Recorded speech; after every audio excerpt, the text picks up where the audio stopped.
Aray! Ba't naman nananakit? Oo, alam kong kidnap to, kaya nga sumama ako kasi ayoko na sa bahay. Ay!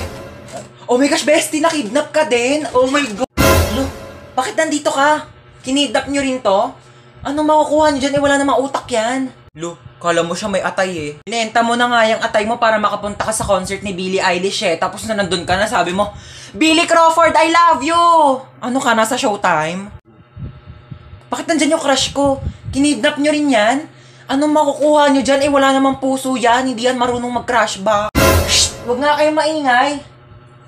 Ala, hindi ko pala nadala yung tupis ko. Baka magpa-pool party. Di ka kasama. Mangingitim yung tubig sa dami ng libag mo. Mag-business na lang tayo doon. Magbenta tayo ng liver aid para healthy yung mga atay bago ibenta ng mga sindikato. Manahimik na kayo kung gusto niyo pang mabuhay.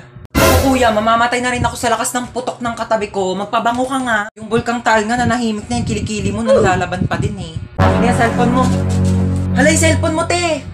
Hayaan mo siya, installment lang naman sa home credit yun. Tsaka di pa, baka magising pa yan, lagot tayo. O sige, maiwan ka dito. Uy, wait lang, sige na nga. Kuya, pasakay kami!